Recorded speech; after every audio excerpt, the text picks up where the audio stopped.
Hello, students. I just did the video lecture for Chapter 2 about the First Amendment. This is the video lecture for Chapter 3 about speech distinctions and how those relate to the First Amendment. I'm doing this right after I did the other one. You can tell I'm wearing the same t-shirt. But now my mother-in-law, I call her Nano, is cooking some bindi, that means okra, in the kitchen, and she's listening to some Muhammad Rafi music. If any of you know who that is, maybe you could hear the sounds of Muhammad Rafi coming through the door, the office door there. Just a little bit of local color. All right, speech distinctions. Let's do this.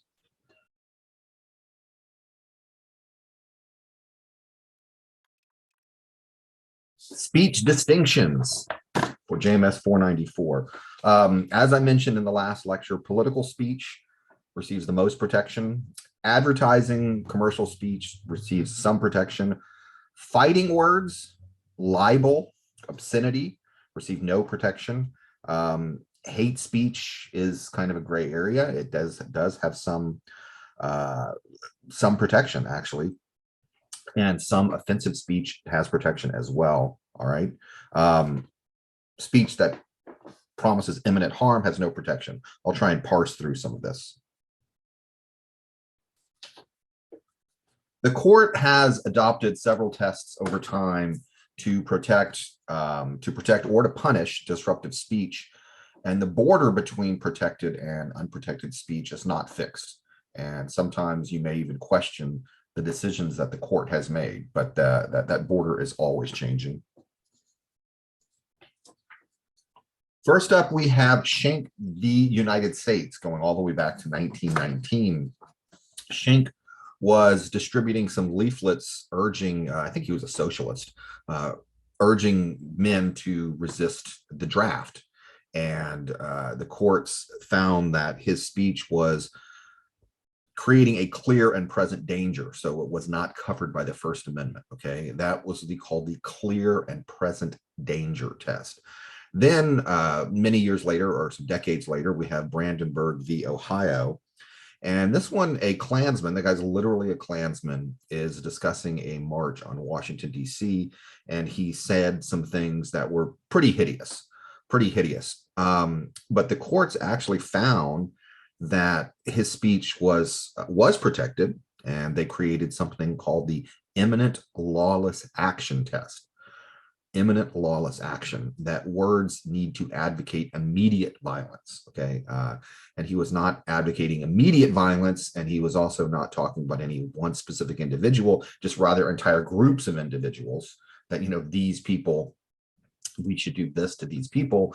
They actually found that, you know, he was not advocating imminent lawless action. So that was a new standard that was created by the Brandenburg case, a new standard created by the Brandenburg case.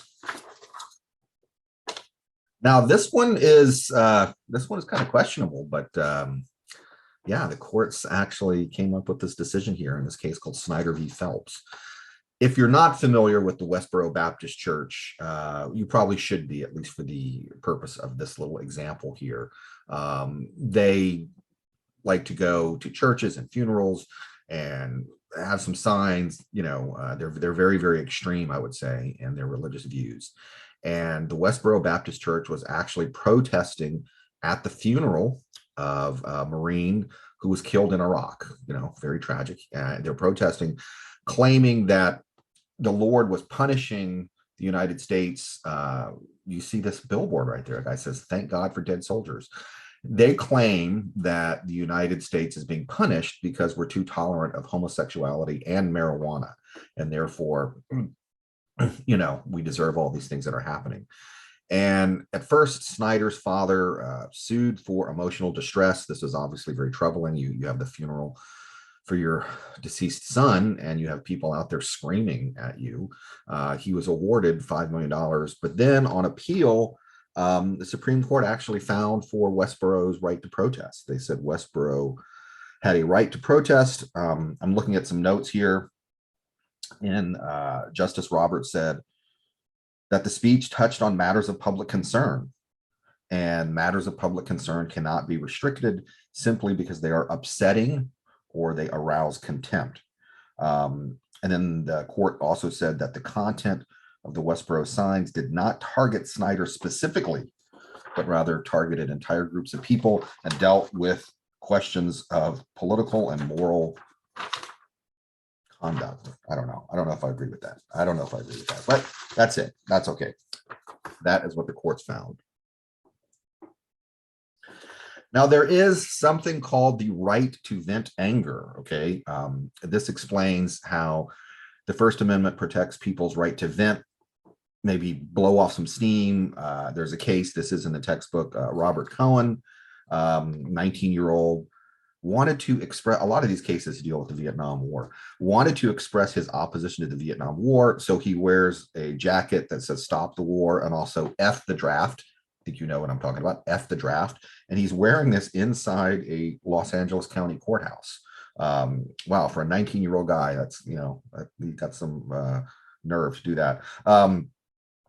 That was okay. You know, the courts found that that was okay because, again, he wasn't targeted at anyone specifically, and F the draft was not directed at anyone specifically.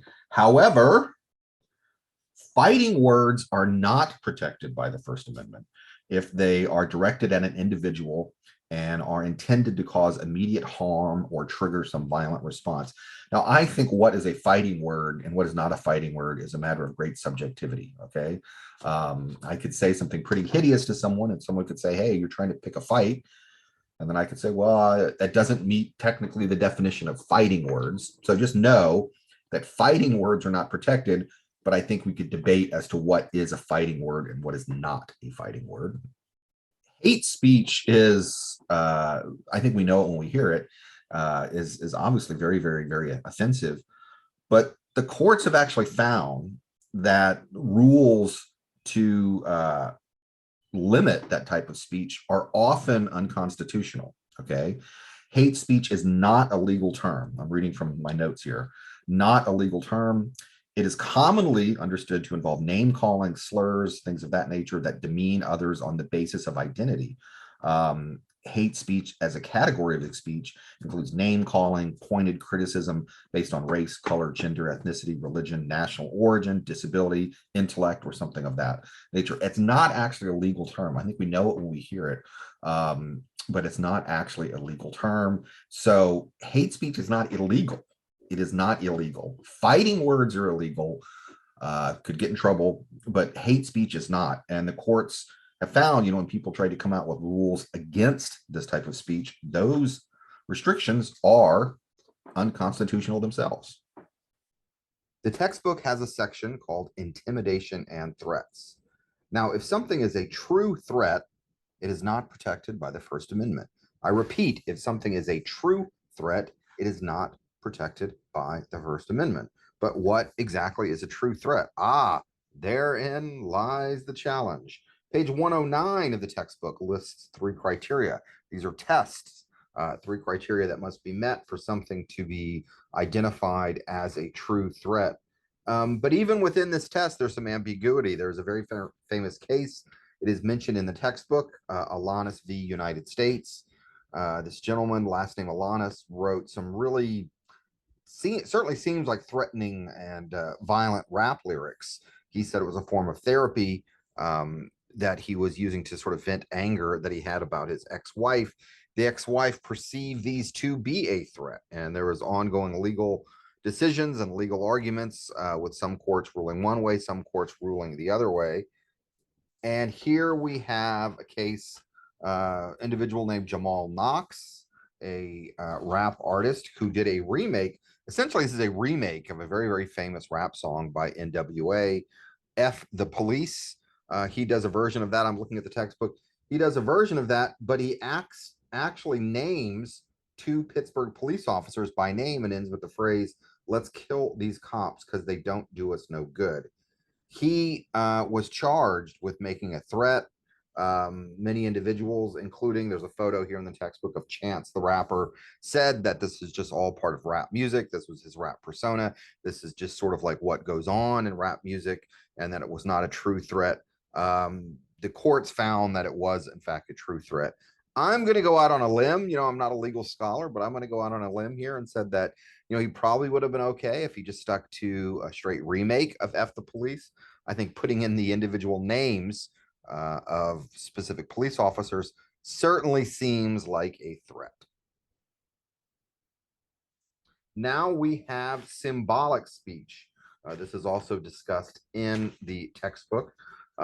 Symbolic speech are expressions that people will claim is a different form of speech, and the courts have found that there is First Amendment protection for this stuff, but it cannot be attributed to everything.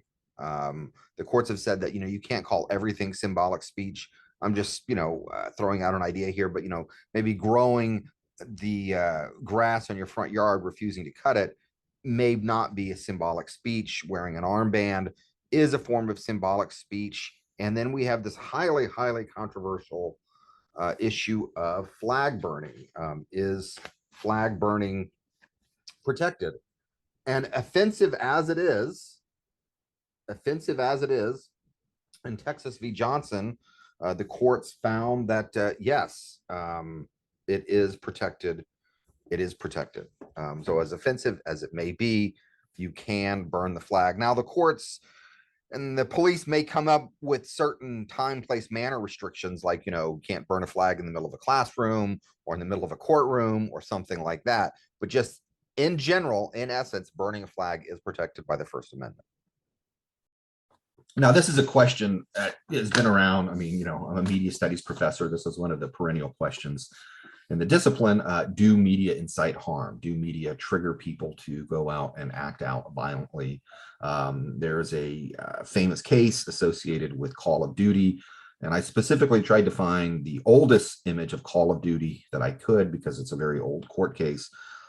Generally, the courts don't buy this argument. When someone, and it's sad, it's tragic, obviously, if your child dies, I mean, it's incredibly tragic, but parents will try and blame, a form of media, a film, a song like Ozzy Osbourne song or something. And the courts generally don't buy this argument, that there's just not enough evidence to explicitly link some horrible, violent act to some form of media.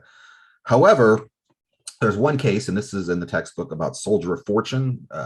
Soldier of Fortune magazine had an ad promoting gun for hire, all jobs considered. All jobs considered, okay? And this individual was hired, attempted murder, one of which was successful. And magazine said, hey, we have a First Amendment right to publish whatever we want.